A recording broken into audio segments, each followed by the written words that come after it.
같다. 그런 줄 알고 우리 19절부터 24절까지 우리 한 목소리로 함께 합독합니다. 읽습니다. 시작. 대답하여 이르시되 믿음이 없는 세대여 내가 얼마나 너희와 함께 있으며 얼마나 너희에게 참으리요 그를 내게로 데려오라 하시매 이를 데리고 오니 귀신이 예수를 보고 곧 그 아이로 심히 경련을 일으키게 하는지라 그가 땅에 엎드리며 구르며 거품을 흘리더라. 예수께서 그 아버지에게 이르시되 언제부터 이렇게 되었느냐 하시니 이르시되 어릴 때부터니이다. 귀신이 그를 죽이려고 불과 물에 자주 던졌나이다. 그러나 무엇을 하실 수 있거든 우리를 불쌍히 여기사 도와주옵소서. 예수께서 이르시되 할 수 있거든이 무슨 말이냐. 믿는 자에게는 능히 하지 못하는 일이 없느니라 하시니 곧 그 아이의 아버지가 소리를 질러 이르되 내가 믿나이다. 나의 믿음 없는 것을 도와주소서 하더라. 아멘. 하나님 말씀입니다. 아멘. 여러 가지로 이야기를 합니다. 믿음이라는 단어를 여러분 들었을 때 어떤 생각이 듭니까? 믿음이라고 얘기하면 이 정의를 분명하게 얘기하지 못하는 부분이 많은데 그건 믿음이 굉장히 추상적이기 때문에 그럴 수도 있습니다. 믿음이라는 이 단어를 이렇게 듣는 순간 이 성경은 여러 가지로 믿음을 표현했는데 사실 정확히 그 단어를 상황에 따라서 달라질 수 있어요. 믿음이. 그래서 이 믿음을 교회에서는 지나치게 획일화시키는 것을 좀 저는 이제 금하고 싶어요. 그러니까 믿음하면 너무 획일화된 게 많아요. 이런 믿음은 이야기하면 여러 가지로 얘기할 수 있는데 그 믿음을 획일화를 시키면 안 된다는 거죠. 성경에서 어떻게 믿음을 정의할까? 믿음이 뭐냐? 이렇게 성경을 쭉 찾아보니까 믿음을 찾아서 설명하면 더 이해가 안 되더라고요. 믿음이라는 게 굉장히 다양하기 때문에. 그래서 제가 찾은 건 몇 가지만 가지고 그냥 나눠보는데 믿음을 설명하기 위해서는 믿음의 반대말을 좀 생각 한번 해보자 하는 생각을 해봤어요. 믿음의 반대말 생각하면 어떤 생각이 좀 들어요? 믿음의 반대말. 믿음의 반대말 하면 어떤 단어가 먼저 떠오르죠? 믿음의 반대되는 거. 불신 맞습니다. 권사님. 아이고. 불신하면 믿음의 반대말로 생각해요. 그런데 그 결정적인 영향을 준 성경이 있다면 의심이나 불신인데 성경이 있다면 불신은 요한복음에 나와요. 요한복음에 2장에 보면 물이 변하여 포도주가 되는 사건을 보면서 제자들은 믿었더라 바리새인들은 불신했더라 안 믿었더라는 거예요. 그래서 믿음의 반대말은 불신이겠구나 생각을 좀 해볼 수도 있어요. 자, 또 다른 거 한번. 믿음의 반대말이 불신도 있고 또 믿음의 반대말을 하면 또 어떤 게 좀 생각나죠? 우리 권사님처럼 이야기해도 괜찮습니다. 믿음의 반대말 하면 의심도 있고. 의심. 야, 오늘 권사님이 다 얘기한다. 의심. 권사님. 이거 의심. 그게 결정적인 영향을 준 게 있다면 믿음 의심하는 자는 믿음이 없다고 생각하는 거예요. 여러분 오늘 우리가 성경을 잘 따라와야 돼요. 오늘 말씀을 잘 따라와야 됩니다. 여러분 이게 어떻게 생각하면 의심이 믿음 없다고 볼 수 있을까? 의심이 믿음 없다라고 결정적인 영향을 준 게 있다면 야고보서 1장 5절 6절에 나와 있는 말씀인데 야고보서 1장 6절에는 이런 얘기 하거든요. 오직 믿음으로 구하고 조금도 의심하지 마라. 의심하는 자는 마치 바람에 밀려 요동하는 바닷물결 같으니 이런 자들은 죽게 얻을 줄을 생각도 하지 말라는 거예요. 그래서 의심하면 큰일 나는구나. 의심하면. 그래서 여러분 오늘날 우리도 무슨 일을 하다가 기도도 열심히 합니다. 그러다 순간 의심이 들어갔어. 그런 순간에 하나님이 응답 안 해주시는구나 생각하고 자포자기해요. 과연 그럴까요? 의심하면 하나님께서 우리의 기도 모든 것이 다 100% 돌아간다 그랬을까요? 여기서 꼭 기억해야 될 것 같아요. 의심하지 마라고 해갖고 어떤 사람은 막 정신통일로 생각한다니까요. 기도했으면 받은 줄 믿어야지. 의심하면 안 돼. 받은 줄 믿어야 돼. 그래 조금 1%라도 의심하는 순간 아이고 다 날라갔네. 내가 그동안 정말로 새벽 예배 빠지지 않고 나왔는데 다 날라갔네. 아유 나 철야를 한 번도 안 빠졌는데 다 날라갔네. 이런다니까요. 이거 오해하는 거예요. 여러분 다시 한번 계속 집중해 보세요. 우리가 믿음이라는 걸 너무 획일화시키면 큰일 나는 거예요. 획일화시키지 말고 잘 한번 따라와 보십시오. 우리 주님이 그것 좀 의심한다고 주님이 줄 건 안 줄까? 여기 주님의 마음으로 좀 아셔야 돼요. 여기서 말하는 오직 믿음으로 구하고 조금도 의심하지 말라는 거는 우리가 구한 거에 대해서 믿어야 돼, 이거 얘기한 거 아니에요. 그 전에 있던 5절을 설명하기 위해서 그러는데, 누구든지 너희 중에 지혜가 부족하거든, 이게 전제였어요. 누구든지 너에게 지혜가 부족하거든 후히 주시고 꾸짖지 아니하시는 하나님께 구하라. 그리하면 주시리라.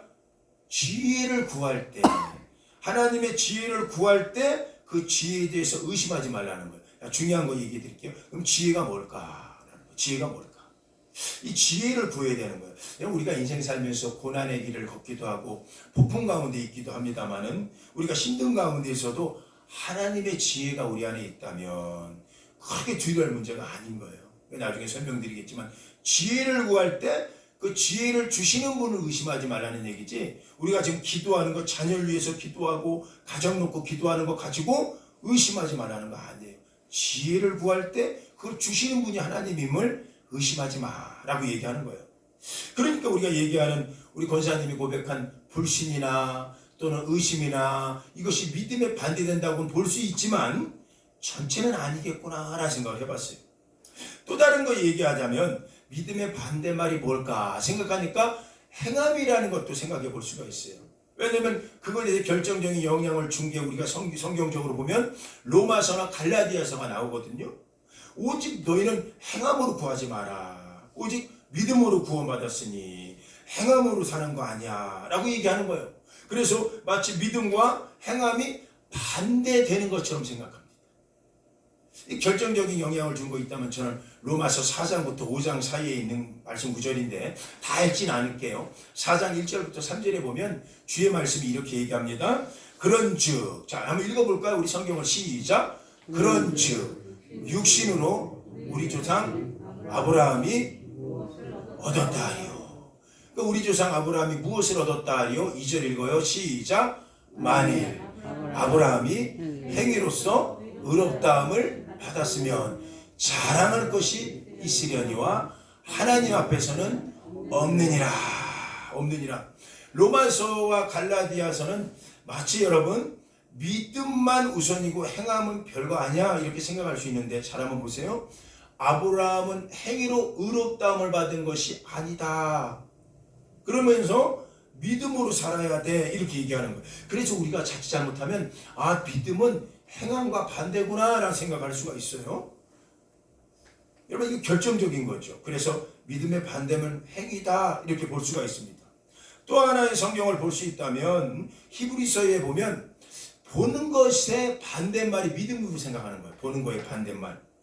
히브리서 1장 2절에 보면 이 말씀이 있습니다. 우리 크게 한번 읽어볼까요? 시작. 모든 마지막에는 아들을 통하여 우리에게 말씀하셨으니 이 아들을 만유의 상속자로 세우시고 또 그로 말미암아 모든 세계를 지으셨느니라.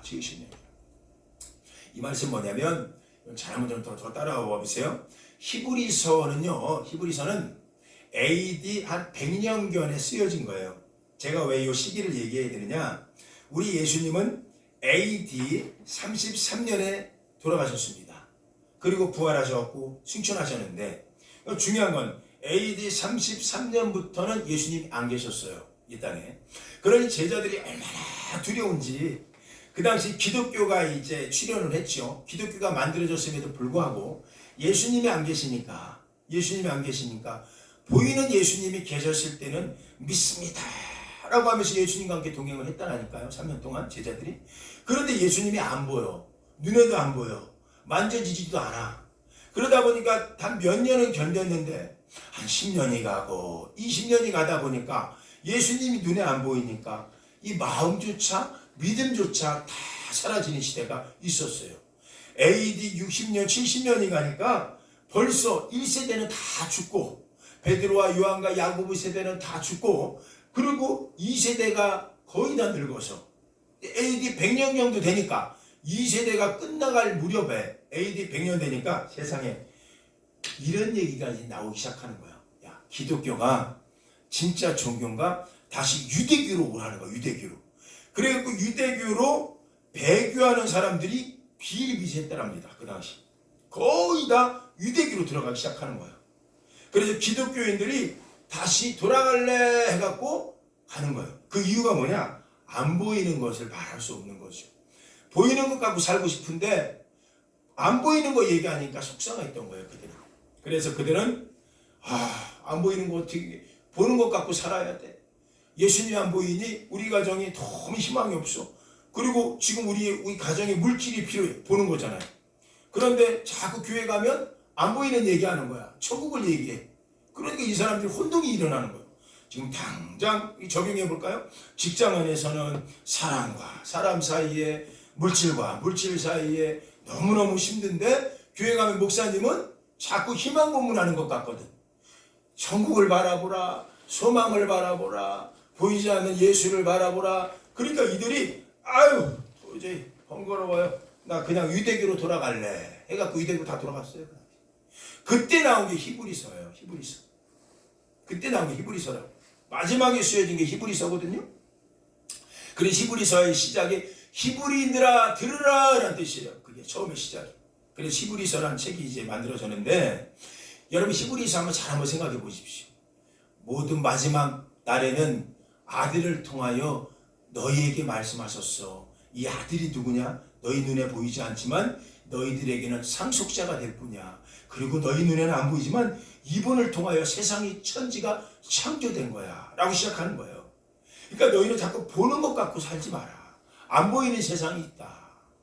보는 게 다가 아니야. 그래서 이제 히브리서 11장 가니까 믿음은 바라는 것들의 실상이요 보이지 않는 것의 증거가 되나니 너희 모든 선지자들도 보지 않는 것 갖고 살았다. 믿음을 쫙 얘기하는 거예요. 믿음으로 모든 걸 얘기하는 거예요. 그러니까 믿음은 보는 것과 반대가 되겠구나 라고 생각할 수도 있어요.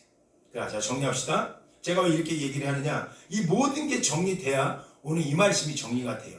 자, 믿음하면 불신, 또 의심, 행하는 것, 보는 거의 반대 개념을 믿음으로 생각해요. 이게 틀린 얘기는 아니에요. 권사님들, 집사님들. 이게 틀린 건 아닌데, 자, 여기 깊숙이 한번 들어가 볼게요. 그렇다면 오늘 이 본문에서 얘기하는 믿음은 뭘까? 여러분, 이거 얘기할게요. 결론적으로 말씀드릴게요. 우리가 예수님 믿으면서 여러분 여기서 한번 얘기합시다. 나는 단 한 번이라도 예수님을 의심해 본 적이 없다. 한번 손 한번 들어보세요. 나는 내 기도하면서 단 한 번도 난 예수님을 의심해 본 적이 없다. 손 한번 들어보세요. 저는요 하루에 수십 번 주님을 의심해요. 자, 또 한 번. 여러분 살면서 나는 예수님을 안 믿어 라고 불신해 본 적 있어요? 저도 그래요. 제가 얘기할 수 있는 거예요. 목사임에도 불구하고 내가 정말로 내 의심을 안 해본 적이, 저는 의심이 투성이에요. 의심합니다. 늘 두렵고요. 늘 초조하고 늘 불안해요. 이게 제 실상이에요. 오늘 이 아버지 설명이 저는 이게 진짜 믿음이라고 봐요. 뭐 믿지 않는 거 의심 저 그렇게 못 삽니다. 오늘도 저는 수없이 고민이 있고요. 수없이 초조합니다. 오늘 이 말씀의 배경을 좀 설명드려요. 이 말씀의 배경은 귀신이 들린 아들을 둔 아버지가 있었대. 이 아버지가 제자들을 찾아왔나 봐요. 그리고 제자들에게 내 아들이 귀신 들어갔으니 내 아들이 속에 있는 귀신을 빼주세요 그랬어요. 그러니까 제자들이 귀신을 쫓기 시작했나 봐요. 그런데 귀신이 안 나갔어. 그러니까 너무 탄식 속에 있을 때 예수님이 내려오신 거야. 그러니까 아버지가 예수님한테 뛰어가갖고 내 아들을 할 수만 있다면 내 아들을 고쳐주세요 라고 얘기하고 있었고 그 옆에 제자들은 고개를 다 숙이고 있었어요. 왜? 유구무원이야. 귀신을 못 쫓았거든. 이런 환경에서 예수님이 내려오셔서 그 아버지와 대화가 오늘 이 본문의 말씀이에요. 이 아버지가 하는 얘기가 뭐라고 얘기하는 거야? 할 수만 있거든 내 아들을 좀 고쳐주세요. 그래요. 그랬더니 이 예수님께서 할 수 있거든이 무엇이냐? 믿는 자에게는 능치 못하는 일이 없다. 그러니까 아버지가 하는 얘기가 내가 큰 소리로 믿습니다. 그러나 나의 믿음 없음을 도와주소서 라고 하고 본문이 끝나는 거예요. 저는 여기서 이게 믿음이겠구나 하는 생각을 또 해봤어요. 우리가 정신통일한다고 믿음이 아닌 거예요. 저도요, 매일 기도하고 매일 부르짖고 매일 하나님께 나가도요, 기도하고 앉아서 일어나는 순간부터 의심이 들어봐요. 아, 이게 응답이 될까? 자꾸 불안해오고 초조하고 자꾸 두려워져요. 그래서 오늘 이게 어쩌면 이 아버지의 모습이 정말 역설적이겠지만 우리의 믿음을 담고 있지 않을까라는 생각을 해봤어요. 이 아버지가 할 수 있거든 내 아들 좀 도와주세요 라고 했을 때 분명하게 예수님께서 이 말씀했어요. 믿는 자에게는 능치 못함이 없다 라고 얘기했어요. 여기서 믿는 자가 누굴까? 믿는 자, 어떤 믿음을 가지고 얘기했을까 라는 생각을 해봤어요. 믿는 거라는 건 어떤 누구의 믿음일까요? 어떤 사람들은, 학자들은 예수의 제자들의 믿음이라고 얘기하더라고요. 그래서 제자들이 고치지 못했던 거는 제자들이 그 순간 의심을 했기 때문에, 그 순간 제자들이 예수 이름으로 귀신이 나가라 라고 했음에도 불구하고 순간 어떤 죄책성이 올라와서 기도하는 순간에 다 날아갔다는 거예요. 그럴 때도 있어요. 저도 참 생각을 해봤어요. 저도 목회를 하다 보니까 사랑하는 성도님들, 설교를요, 어쩔 때는 좀 힘있게 할 때가 있습니다. 힘있게 설교를 할 때가 있고, 어쩔 때는 힘있게 못해요. 그게 뭐냐면, 제가 가진 제 모든 모습들이 하나님 보시기에 부끄러움이 있을 때는 힘있게 설교를 못하더라고요. 일례로 그런 게 있을 수 있죠. 우리 가정을 이루고 있으니까 부부 간에 다툼이 있다든가 이럴 때는요, 설교를 못하겠더라고요. 특히 사모님이 계신 곳에 못 쳐다보겠더라고요. 왜냐하면 참 그렇게 보진 않겠지만 정지의 눈으로 저를 보는 것 같아. 아이고, 설교만 하지. 아이고, 그렇게 살아보세요. 뭐 이렇게 하는 것 같아. 그럴 때마다 자꾸 눌려, 제 안에. 그래서 막 힘있게 막 설교를 못해요. 근데 오늘은 제가 이렇게 뻣뻣이 이렇게 고개 들고 설교하는 거는 제가 어젯밤에 사이가 좋았을까요? 안 좋았을까요? 아, 얘기해보시오. 좋았을까요? 안 좋았을까요? 좋았어요. 좋았어요. 어제 좋았어요. 우리가 가족들이 이렇게 모여서 같이 이렇게 대화도 나누고, 아빠가 이제 집에 갔다가 왔다고 하니까 딸들이 기다리고, 그래서 너무너무 좋았어요. 그래서 이제 너무너무 좀 즐거운 저녁이었어요. 그래서 오늘 내가 힘있게 설교할 수 있는 거예요. 근데 제자들은 그러지 않았나 봐요. 귀신을 쫓아냈던 경험이 없었던 것도 아니고, 이전의 사건이 어떤 사건이었느냐, 70인 전도대를 만들었어요. 우리 예수님이 70명이 나가서 70인 예수님이 제자들이 12명만 있었던 거 아니에요. 수백 명이 있어. 수제자가 12명이었고 수십 명 70명을 내보내서 귀신을 쫓아라 했더니 이들이 돌아와서 보고가 바로 전전장이야. 예수님, 당신의 이름으로 귀신을 쫓아내는데 귀신도 도망가나이다. 당신의 이름으로 귀신 쫓는데 하늘에서 귀신이 떨어지는 거 우리가 보았나이다. 뭐 이러고 있는 거예요. 그러니까 이들이 귀신을 쫓아내지 못한 믿음은 없었던 건 아니에요. 이들이 귀신을 쫓아냈던 믿음이 있었어요. 그런데 왜 거기서는 안 되느냐?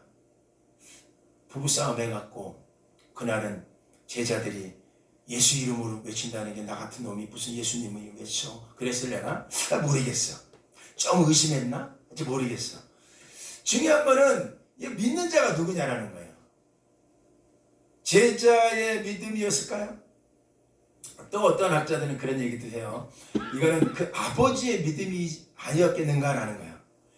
자, 근데 여기서 좀 의구심이 좀 생기는 게, 아버지의 믿음이라면, 이 아버지가 갖고 있는 믿음이라면 이 믿음이 왜 제자들 앞에서는 똑같은 믿음이었을 텐데 왜 제자들 앞에서는 귀신이 나가지 않았고 예수님 앞에서는 왜 귀신이 나가느냐라는 거죠. 그렇다면 이 믿음은 변함이 없을 텐데 아버지의 믿음은 왜 그럴까라는 의구심도 제가 생깁니다. 또 한 가지를 이렇게 묵상하다 든 생각이, 여기서 믿는 자가 어쩌면 예수님이 아닐까라는 생각도 해봤어요. 아, 예수님의 믿음으로 귀신이 나가나? 이 생각도 해보기도 해요. 여러 가지 정황상 고민하면서 성경을 묵상하다 드는 생각이, 아, 여기서 믿는 자는 예수님의 믿음이 아니다. 그리고 제자들의 믿음이 아닐 거고, 저는 정황상 드는 생각이 더욱더 마음에 제가 정한 바가 있다는 것은 아버지의 믿음일 수 있겠구나 생각을 더 해봤어요. 왜냐하면 그의 대화가 분명히 그걸 이끌어냈습니다. 자, 보세요. 아버지가 와갖고 할 수만 있거든 내 아들 좀 살려주세요 라고 하고, 그랬더니 할 수 있는 것이 뭐냐, 믿는 자에게는 늙지 못함이 없다 라고 했을 때, 여기서 믿는 자는 아버지 믿음일 건데 그 아버지가 그 질문에 이렇게 얘기하더라는 거예요. 큰 소리로, 성경에 여러분 큰 소리로 믿습니다 라고 외쳤다는 거예요. 큰 소리로 내가 믿습니다 라고 외치고 곧바로 나의 믿음을 도와주세요, 없음을 도와주세요 라고 얘기하는 거예요. 이거 굉장히 역설적인 것 같아요. 지금은 믿습니다고 외치는데 1초도 되지 않아서 나의 믿음 없는 것을 도와주소서 라고 얘기하는 거예요. 저는 이게 진짜 믿음이라고 봐요. 저는 정말요, 이게 아버지의 믿음이 우리의 믿음이다라는 생각을 해봤어요. 우리 인생 살면서 믿음은요, 사랑하는 권사님들, 집사님들 잘 들으세요? 믿음이 상태의 믿음이 아닌 거였어요. 우리는 그동안 우리는 상태인 줄 알았어요. 그래서 믿습니다 내 마음 변하면 안 돼, 나는 정말 오늘 조금 의심하면 안 돼, 나는 정말 안 돼, 믿습니다 이게 막 무슨 도사들 도 닦는 것처럼 믿습니다 이래야지 하나님이 날 도와준다고 생각하는 거예요. 그런데 믿음은요, 상태가 아닌 거예요. 우리는요, 저 아버지의 마음을 저 충분히 이해합니다. 저분이 그 아이 아버지가 소리를 질렀다는 얘기는요, 원어를 보면 확신에 찼다는 얘기예요. 나는 오늘 당신이 우리 가정을 도와줄 줄 믿습니다. 여러분, 그 진짜 믿음이었어요. 저는 아버지하고 비슷한 사람은 또 하나 묵상하다 보니까 베드로가 생각났어요. 그 베드로가요, 예수님 앞에서 했던 얘기 기억나세요? 당신을 믿습니다. 당신은 하나님의 아들 예수 그리스도입니다. 믿습니다 라고 고백. 이게 가짜인가요? 그러고 나서 몇 시간 지나지 않아서 비자 앞에서 난 저 사람 몰라요. 난 저 사람 몰라요.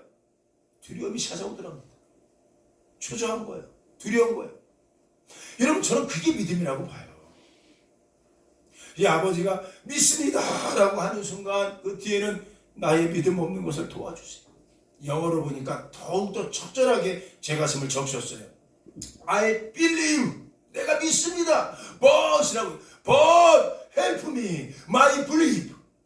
그러나 내가 믿음 없어요 라고 얘기하는 거예요. 이게 정말 우리의 믿음 같아요. 저는 수없이 기도하고 수없이 하나님께 기도하면서 그 순간에 믿습니다. 하나님 들어줄 줄 믿습니다. 그러면서 자리에 일어나면서 나오면서 왠지 어디서 나타날 불안감이 쫙 밀려와. 믿습니다고 방금 고백했는데 막 초조해져. 여러분, 그렇지 않나요? 여러분, 가정에 여러분 자녀들 놓고 기도는 하지만 왠지 모르게 이 안에서 다가오는 이 불안감들. 믿습니다. 이 아이 자녀 정말 믿습니다 라고 기도했음에도 불구하고 이 아이가 잘 자라지 않으면 어떻게 되지? 조금만 이상하게 흔들리면 자꾸 여러 가지 의심이 들기 시작하고 여러 가지 우리 마음을 움직이는 게 이게 믿음 같아요. 근데 우리 주님은 참 대단해요. 믿음 없다고 안 하시는 거야. 수없이 흔들리는 순간에도 믿음 없다고 얘기 안 해요. 수없이 흔들리는 우리 인생에도 이 주님이 믿음 없다고 얘기 안 하더라고. 왜 그럴까 생각하니까 우리 주님도 그랬더라고. 우리 주님도 그러셨어. 그래서 제 마음이 아는 거야. 우리 주님도 믿음이 흔들렸구나.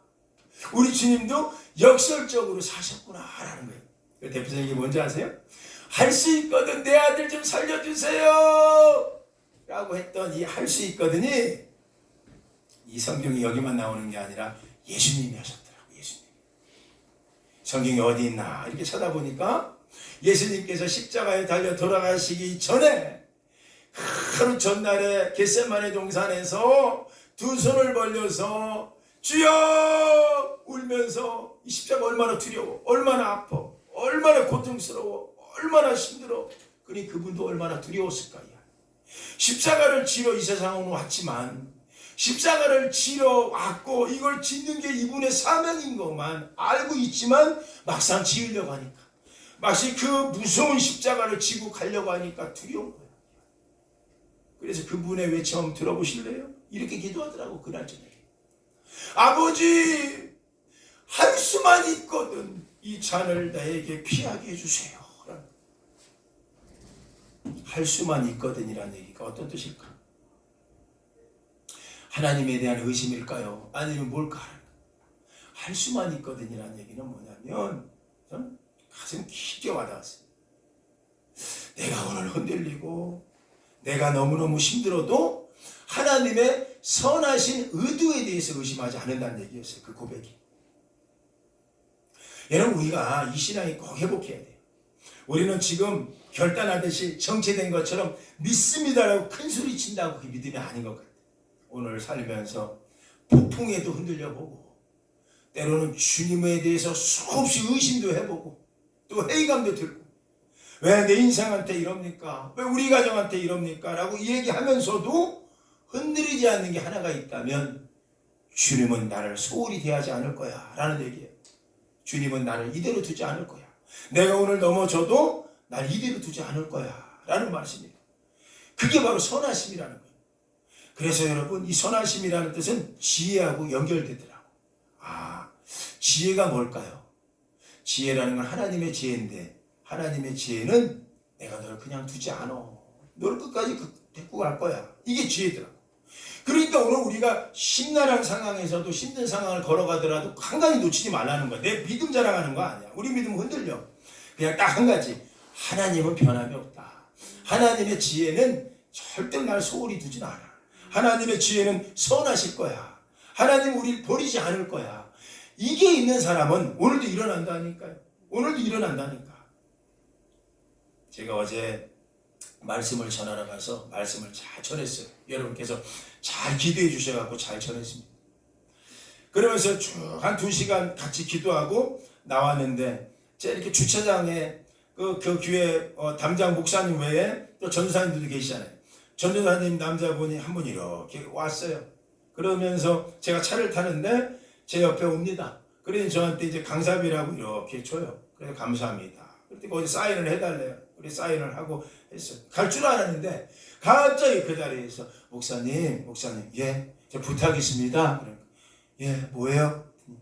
네, 저를 위해서 안수기도 좀 해주세요. 그러는 거야, 안수기도. 그래서 제가 다른 거 안 물어봤어요. 그분이 설교를 앉아서 들었을 텐데 어떤 설교했냐? 이 설교한 거야, 이 설교. 원고 그냥 가서 하고 온 거야, 그냥 가서. 이분도 두려운 게 있나 보다.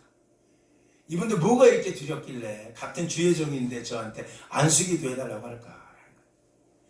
그래서 뭐가 두렵습니까? 뭐가 당신을 흔들리게 합니까? 뭐가 이렇게 초조합니까? 뭐가 이렇게 당신을 이렇게 만듭니까? 라고 묻지 않았어. 그냥 몇 학년이에요? 그랬더니 대학원생이래요. 마지막 학기래요. 대학을 졸업하는데 대학원.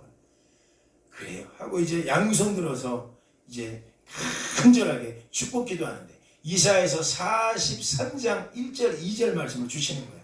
근데 여러분 너무나 잘하는 말씀 아닙니까? 네가 물 가운데 갈지라도 내가 너와 함께 함이라. 이게 함이라는 게 끝나지 않는 거예요. 함께 한다는 물 가운데 속에도 있다는 얘기 아닙니까? 네가 강을 건널 때에도 강물이 너를 침몰하지 못할 것이라. 네가 불 가운데 갈지라도 불이 너를 사르지 않으리라. 불꽃이 너를 태우지 아니하리라. 이것만 했어. 그랬더니 아멘. 그 속에 뭐가 두려운지 있겠죠. 주의 종이라고 두려운 게 없겠습니까? 하나님 믿는다고 고백하면서 두려운 게 우리한테 사라지겠습니까? 있어. 저는 근데 그게 믿음이라고 본 거예요. 믿음은 상태에 대한 완전한 고백이 아니구나. 끊임없이 무너지고 쓰러지고 의심하고 도전받고 끊임없이 주님에 대해서 회의감이 들기도 하고 그럼에도 불구하고 하나님은 나를 끌어갈 거야 라는 마음으로 가는 거예요. 그게 믿음이에요. 빌립보서 4장 13절에 동일하게 고백하는 바울 목사님도 있었어요. 이분이 이런 얘기 하더라고요. 내게 능력 주시는 자 안에서 내가 모든 것을 할 수 있더라는 거예요. 모든 걸 할 수 있다. 와우. 근데 여기서 능력이라는 단어를 보셔야 돼요. 이 능력이요. 여러분 보세요.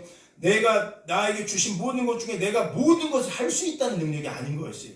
내게 능력이 있으니까 내가 이것 가지고 내가 모든 걸 해보겠다 이런 능력이 아니었던 거예요. 왜냐하면 이 본문의 말씀의 능력을 그렇게 해석한다면 이런 얘기가 될 수 있어요. 그러면 감옥에서 나와봐. 너 능력 있다며? 그럼 감옥에서 나와봐. 너 능력 받았다면 그럼 감옥에서 나와봐. 아마 그런 얘기하는 사람이 없었을까? 있었을 거예요.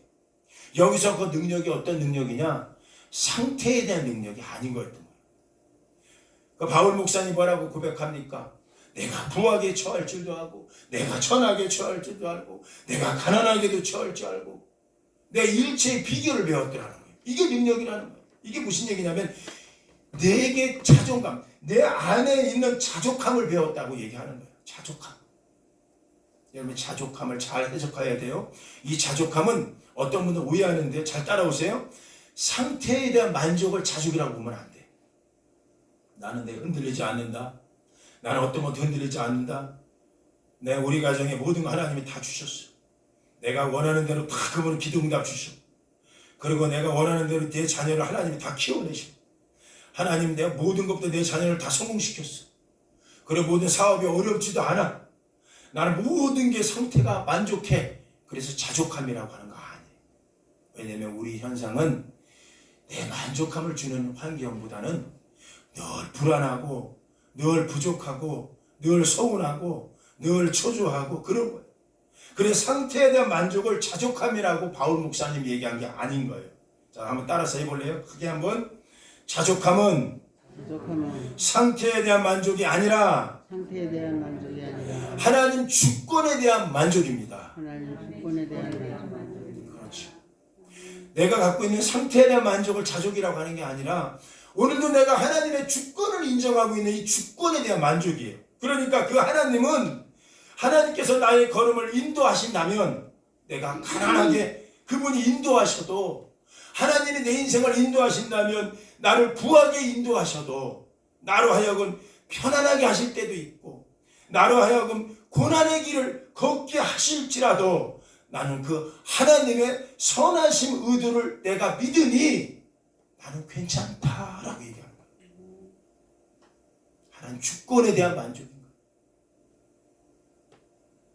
오늘 이 아버지가 할 수만 있거든이라는 얘기는 의심이었던 거 아니에요. 당신이 할 수 있을까? 제자들은 실패했는데 할 수 있을까요? 이거에 대한 질문이 아니라 어쩌면 그 이후에 예수님이 지고 가면서도 하나님을 의지했던 것처럼 하나님 당신을 제가 의심하진 않는데 두려워요. 내가 왜 이렇게 두려워? 그러나 당신이 선하게 끌어갈 걸 내가 알기에 내가 이 길 가겠습니다. 쓰러지면서도 가겠습니다. 라는 고백이었던 거예요. 그래서 이 아버지에게 예수님도 그 마음을 알기에 내가 이후에 너처럼 똑같은 고백을 나도 하게 될 거야. 불안하면서 힘든 고백 속에도 나를 보고 있으니 그게 너한테 믿음이겠구나. 예수님이 실상 이 아버지가 고백하는 걸 이미 예수님이 알고 있기에 나도 환경이 어려우니까 나도 넘어지고 너처럼 불안해하고 초조할 때가 있다. 그러나 너는 끝까지 나한테 와서 할 수만 있거든 선생이요 고쳐주소서. 할 수 있거든이 뭐냐? 믿는 자에게는 능치 못하는. 그러면 내가 믿습니다. 하나님 믿습니다. 그러나 의심스럽지만 믿습니다. 이게 왔다 갔다 하는 거예요. 이게 저 믿음이라고 봐요. 진짜. 오늘 우리가 살면서요 결론 맺어요. 수 없는 고민과 환경 속에도 하나님이 계실까? 여러분 그거 두려워하지 마세요. 그거 믿음 없다고 얘기하는 거 아니에요. 저는 그것을 믿음이라고 봐요. 하나님은 내 삶을 지키고 조금만 지체함에도 전 두렵고 저는 그런 분에게 말하고 싶은 게 있어요. 그것을 믿음이라고 얘기하고 싶어요. 믿음이 있다는 것은 그 말은 흔들리지 않는 정체된 상황이 아니라 말할 수 없을 정도로 우리를 흔들리게 하고 파도가 앞에서 몰아쳐도 흔들려도 수많은 의심도 하고 그 도전 속에도 하나님은 선하실 거야. 그러면서 걸어가는 거야. 하나님을 선하실 거야. 그분이 지혜가 거기 있어. 얼마나 제 마음에 와닿는지 몰라요. 이 본문을 가지고 어제 청년들이 쭉 큰 교회니까 청년들도 얼마나 많은지 몰라요. 이렇게 찬양. 제가 찬양하기 가기 전에 거기 담당 목사님이 전화가 왔어요. 이 결단 찬양은 어떤 걸로 하지요? 라고 해요. 내가 결단 찬양을 안 보내줬나 봐요. 근데 우리 집사람이 얘기하더라고요. 여보 어디 가서 이제 사랑합니다 나의 예수님 사랑합니다 나의 예수님 그거 하지 말래. 왜냐하면 너무 시대적으로 떨어졌대 그 찬양이. 근데 제가 그거 외에는 할 게 없는 거야. 하나님에 대한 사랑. 그래도 나 하나님 사랑해요. 저도 이 마음. 그래서 무슨 찬양을 할까 했더니 우리 하나님이 네 와이프 얘기 들어라, 사무 얘기 들어라. 어떻게 해요 하나님? 그랬더니 내가 가서 다 준비해 놓을게 이러더라고. 그래서 전화가 왔어. 그래서 내가 얘기했지. 목사님 죄송해요. 제가 결단 찬양을 준비 아직 안 했는데 이거 안 한 게 아니라 하나님이 주신대요. 그랬어요. 그랬더니 예? 하나님이 주신대요. 거기 준비 찬양하는 거 앉아서 제가 찬양하면서 제가 하나님 주시려는지 어쩌면 주신대요 갔어. 야 역시 두 번째 곡에 제가 너무 은혜가 되는 거예요. 그 곡은 다른 건 아니었어. 예수 예수 예수 예수 하는 이 찬양이야. 이 젊은이들 찬양인데 와 그 찬양이 내리는데요. 제가 맨 뒤에 앉아있는데 막 너무 눈물이 나는 거예요. 다른 거 아니에요. 이 청년들이 예수만 외치더라고. 예수 예수 예수 예수 하는 이 후렴이야. 그 찬양 너무너무 좋아. 그게 확 와닿는 거야. 그래서 제가 설교로 나가서 결단 찬양 아까 두 번째 하셨던 걸 합시다. 그랬더니 다 알았대. 할 때 다 나오세요. 그랬더니 한 20명 섹션들 다 나오더라고. 율동하는 친구들. 그날 예수만 외쳤어요. 예수 예수. 우리가 성경에요. 믿음의 주요 그 온전케 하시는 예수만 바라보라 라는 얘기가 무슨 뜻일까? 이거 새겨줬어요. 우리가 오늘 청년들도 넘어지고 쓰러지고 엎어지는 건 다반사지만 우리가 하나님께 갈 사람은 없다. 우리 안에 계신 예수님을 바라보면 예수님이 하나님 안에 있으니 고린도서 1장 30절처럼 예수는 하나님으로부터 나서 우리 안에 있고 우리 또한 예수 그리스도 안에 있다. 그렇기 때문에 우리가 하나님께 나갈 수 있는 방법은 예수님께 나가는 거야 라고 얘기했더니 그게 말이 좀 와닿는 거야. 그래서 이제 같이 예수를 외쳤던 그래서 그랬나 그 목사님이 나오셔갖고 또 막 안수기도 해달라고 전도사님 했던 게 매칭이 되는 거예요. 여러분 제 마음에 와닿는 게 많고 여러분 안에도 고민되는 문제도 많습니다. 할 수 있거든이 뭐냐? 믿는 자에게 능치 못한 힘이 없다는 얘기는 하나님이 믿는 자를 버리실 리가 있겠느냐라는 하나님의 예수님의 선포였던 거예요.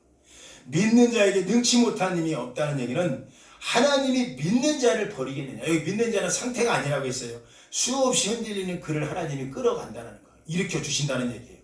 소홀히 대하지 않는다는 거예요. 그래서 저는 여기서 큰 힘을 얻었고 여러분들이 한번 나누고 싶은 거예요.